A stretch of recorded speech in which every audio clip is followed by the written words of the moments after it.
Hey, how's it going, everybody? Welcome back to Art of Creation Homestead. My name is Jason. We're in the kitchen today, and we promised you some potato recipes, right? We just harvested our potatoes a couple weeks ago, and actually maybe a week and a half ago at this point. But so we just harvested them. We have some fresh potatoes to use, and we promised you in that video, Angela K's showed how to cook these fresh potatoes in different manners. And so we're going to start today off with just a simple potato recipe. Honestly, it's nothing crazy, nothing life-changing, but it's a simple, delicious potato recipe. People in different regions call it different things. Some places in the South will call this potatoes with gravy. Some people call it potatoes with thickening. Angela's just going to call this a Southern stewed potatoes, okay? Not Southern stewed potatoes, but Southern stewed potatoes, all right? And so I'm going to take it over here, and she's going to show you how to get it done. This is very much a Southern staple. I grew up on these. Now, the reason I'm going to show you this is these are cut a little different. If you're a Southerner, you understand it. Or raised by a Southerner like I was. For this recipe, I'm using about 6 medium potatoes, but I'm more teaching you a method. So just do as many as you want, depending on how many people you're feeding. So you want to cut them like this. Long ways in half. Then you want to cut them in thick pieces. Watch your digits. Yes. I'm using a small knife to do this. I'm doing I'm doing a Southern style. Yep, very simple. About like that. Nothing crazy. Nothing crazy. And I'm putting them in cold water to start out. Because these are fresh potatoes, they're extremely starchy. Okay. So you want to wash some of that starch off. You don't want to wash it all off, but you want to wash some of that starch off. Let's see where the water is kind of milky looking. That's where it's washing the starch off. The outer starch. And also you do that to keep them from oxidizing, because fresh potatoes will oxidize very quickly. What I mean by oxidize, they will get that weird kind of pinkish brown look. Not good. That dingy color.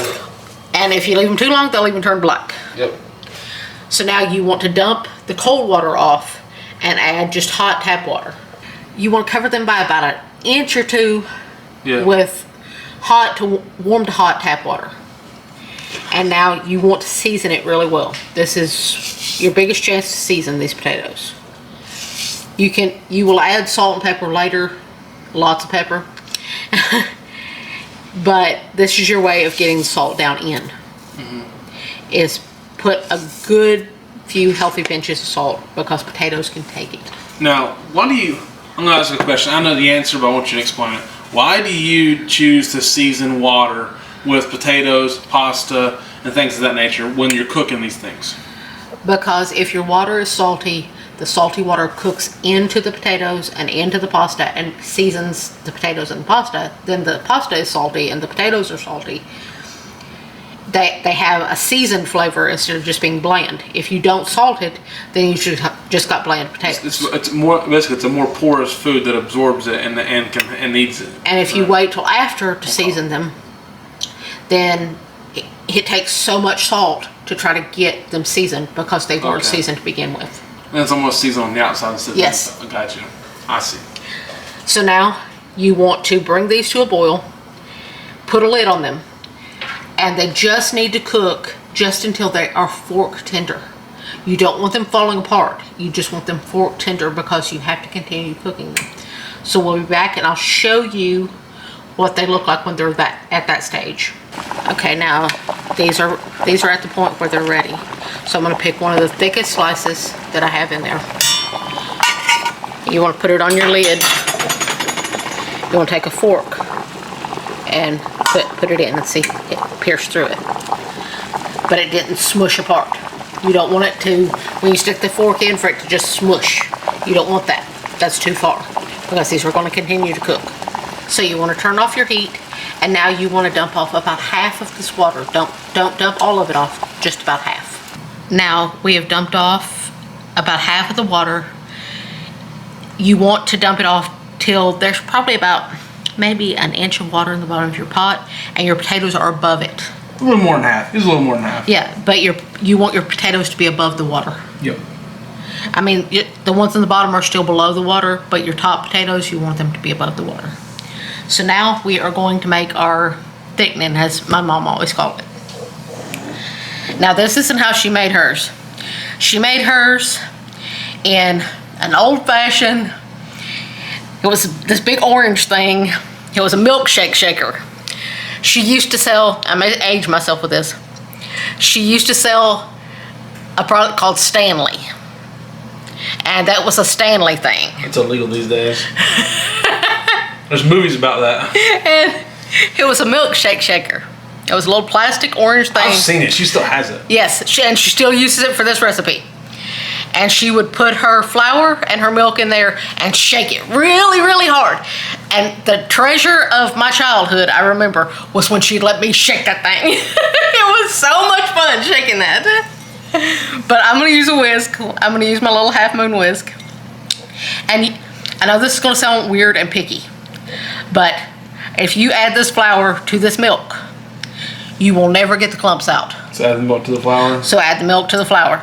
This is about 2 good tablespoons of flour. This is about a half a cup of milk. Adjust accordingly by how many potatoes you have. Exactly. Now you want to whisk the whole time while you're pouring it in slowly. You may or may not use all of this. It depends on how much water you left in your potatoes.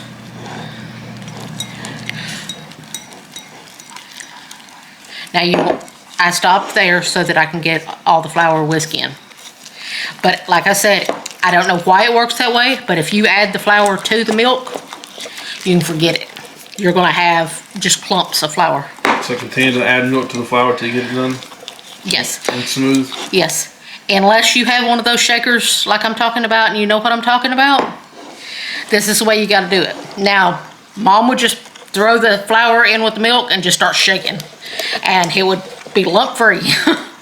Okay, this is the consistency that you'll have. It'll just look like a little bit thicker milk, but that's where you want it. Now we'll take our potatoes and our thickener back over to the heat. Now you want to turn this back over about medium to medium-low heat. Let it start bubbling a little again, because you want that bubbling so that it starts thickening your potatoes when you add this. Now it's at a bubble again. So now you want to start pouring in your mixture. I'm going to only pour in about half right now, because you don't know if you'll need it all. And stir it in. And you will see, as it bubbles, you will see it start to thicken. And from there, you'll know if you need to add more. But at this point, you want to go ahead and start seasoning. You want to add some salt. And you want to add a good bit of pepper. Now, if you don't like pepper, can't eat pepper, you can leave it out. But I'll tell you, the more pepper you add, the better these are. Yep, that's not enough pepper. No, it's not. I'm stirring this in. I will add more pepper. That's my father, he'll tell you. Yes, your father loves pepper just like you do. No, not just like me. He likes pepper a lot more than I do. Now I'm going to add just a little bit more.